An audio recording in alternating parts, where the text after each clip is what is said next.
Today's morning power up call. This is going to be a good one. I'm going to be sharing some things now that are applicable to your sales success. They're going to help you land your clients as a copywriter. They're going to help you be successful financially. They're going to help you win the outreach game. I'm not going to go into terrible detail about how to apply these principles because I want you all to interpret them yourselves and apply them for yourselves. I'm going to be teaching you things that are fundamental. In life, there are things there are principles, and then there's like some truths, right? There's some like universal truths, some math, right? There's some principles, some ways you can apply it, and then there's like actual tactics, like how you actually apply it. I guess a better way to think about it is strategy versus tactics, right? So I'm going to be teaching you the strategy, and you are going to be responsible for most of the implementation, right? I'm going to teach you this principle, this idea, and then you get to figure out the rest. Because if I tell you how to do the thing, you won't learn the principle. And then when you try and do the thing, you won't do it right because you don't know the principle, right? Or you'll just get lazy and you won't actually do the work you need to actually use this principle, because this principle relies on a certain level of brain calories in and hard work to develop yourself into a specific type of thing. But let me explain. So there was this guy named Donald Trump. I don't know. You guys might have heard of him, right? Before he was president, before he ran as president, he wrote a book, or had a ghostwriter write a book called The Art of the Deal, where he talked about, it was like a semi-biographical thing to kind of build his brand or whatever.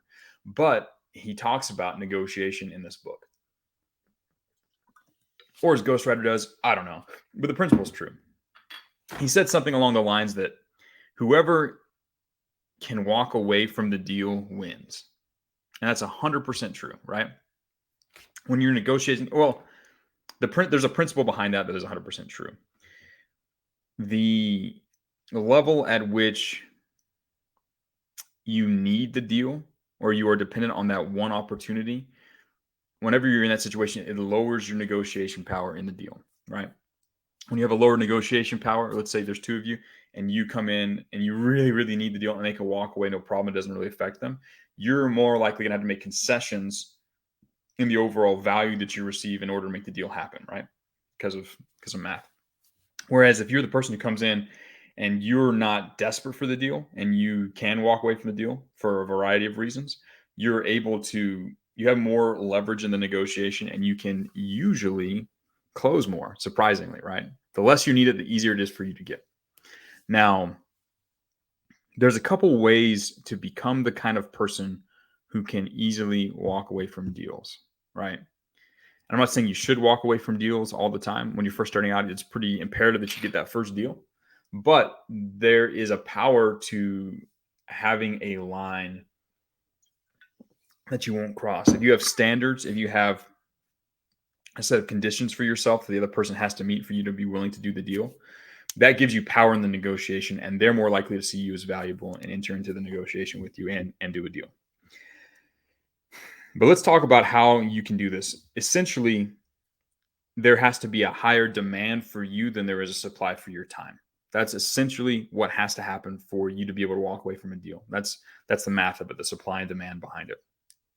So the question is, how do you increase the value of your supply, or how do you make yourself to where you're in so much in demand you can choose whether or not you want to do a deal with somebody? Because if you have that power, you're able to land more deals, you're able to make more money per deal, and you're going to be more successful as a copywriter. So how do you become the kind of person that is in so much demand that you can say yes or no to deals? You have the power in negotiation.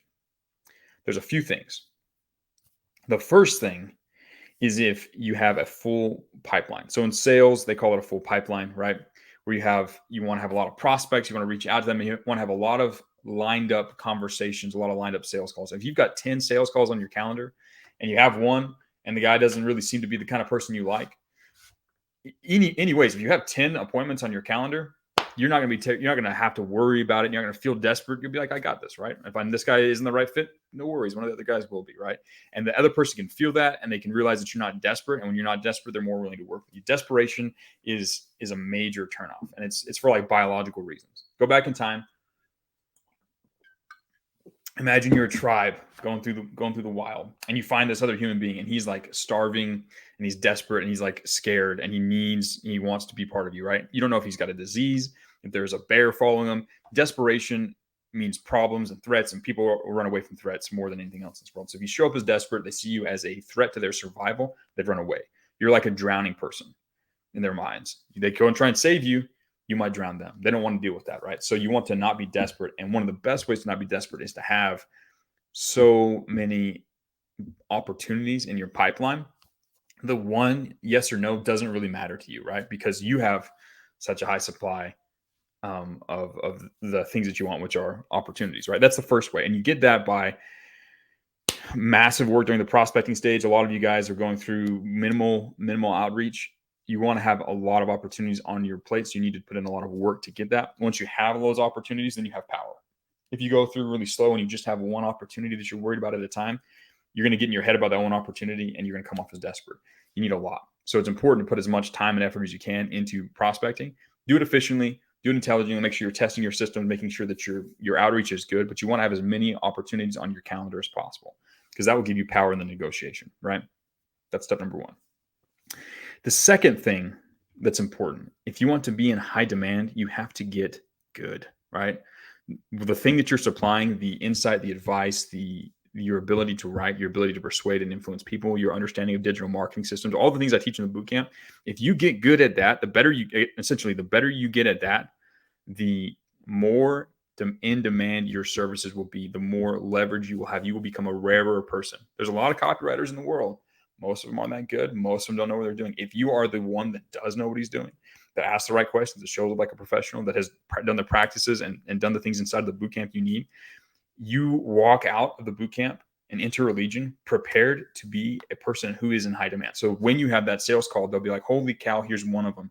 Here's one of the few copywriters in the entire world who knows their stuff, who can actually write. Sweet. I want to work with this guy. I hope he says yes, right? And you then have the power to walk away, right? Art of the deal. Art of the deal. Those are the two main things you can do. If you put in a lot of work on the sales side and get a lot of opportunities, you will be in demand. You will have a higher supply than your actual demand, or you will have a higher demand for your time than your actual supply for your time. So you have power, right? Also, the better you become at your writing, the better you become at understanding businesses, the better you practice the stuff I teach inside of the bootcamp, the higher in demand you will be when you show up, right? There's a fewer supply. The higher you climb up the mountain, the fewer of you there are, right, in the copywriting world, right? So if you climb higher up, there's a less supply, there's a shorter supply of you, and the demand is way high for those guys at the top, right? So you have leverage in the negotiation. Now, these are some basic principles. And again, they start from the very moment you walk through the door inside of the bootcamp. How you do your push-ups, how you train, how you do the practices, how you study the lessons, the way you go. And again, you don't have to spend your entire life doing it. You should always be going back and practicing every day these principles, right? But you need to get understanding and then constantly be refining and developing those skills and those abilities and those insights so that when you have those sales calls, you're the guy, you're the copywriter they want, right? You're the rare gem in the world. These are important things. If you apply these two, let's say, tactics, improving your skill and getting a lot of opportunities on your calendar, the game changes in your favor. You now are the one in control of the situation. You won't be a desperate guy chasing and trying to get a client. You'll have so many opportunities. You'll get to pick the right client. And you'll be in a position of power then where you can write better and do more things for them. And you won't be so much inside of their world. They'll be stepping into yours. It's a powerful way for you to approach sales, right? This is how you get power. It's difficult. The two things I described to increase your probability of success in this situation, your ability to walk away, are difficult things, right? Doing the difficult work to increase your sales, the pipeline, like the opportunities in your pipeline, that's going to take some work and take some trial and error, and it's going to be a minute, but it's going to be worth it, right? Doing the work to get really good at your writing, to get really good at persuasion, to get really good at digital marketing, like I teach inside the bootcamp, that's difficult. That's a lot of work. That's a lot of things to learn, but it's worth it because it turns you into someone who is in demand, right? Take the time and energy, pour them into these two avenues of approach, and you'll see your negotiating power increase on your sales calls. It'll allow you to book more appointments, to close more appointments, and to move towards that 10K a month faster, right? If you are able to maintain and build your leverage as a person, right? Inside of this negotiation. Everything is a negotiation. The more opportunities you have, the less you'll care about the individual ones, the better you'll do. The better you are as a copywriter and the more they can see that, the higher your value as an actual guy who can execute on what you promise, the better you will be in the negotiation table. They keep you from getting hung up on one deal. You won't be desperate, and people will be chasing you. And it's a great place to be. Trust me, it's wonderful. It's a great place, and it's within each of your reach. Each and every single one of you have the ability to get in that position if you do the work to earn that position for yourself. I laid out inside the boot camp. I laid out inside the program. Guys, it's been a good call. We've gotten right to work. We've just talked about the good stuff, just dropped some mindset stuff for you. This should shift how you view your day-to-day activities. This should give you some leverage you can pull to increase your sales success. Use this information. Use it to put yourself in a position where you can earn more money. Your profits will be significantly greater, the greater the leverage you have in the negotiation table. And you'll be able to do a better job for the people you work with. So use this information, use it to better position yourself and to earn more money inside this campus. I've got a lot more stuff like this to share. This is just the tip of the iceberg when it comes to some of the new sales psychology stuff that I'm going to be sharing with you guys throughout the rest of the program, specifically inside of the Legions. So take this, use it so you'll be ready for the next, because the next things I have to share are going to blow your mind and they're going to help you close like crazy on your sales calls. So take the stuff, use it. We're talking again tomorrow. It's been a good call. I will talk to you guys again in the next 24 hours at some point. Take care.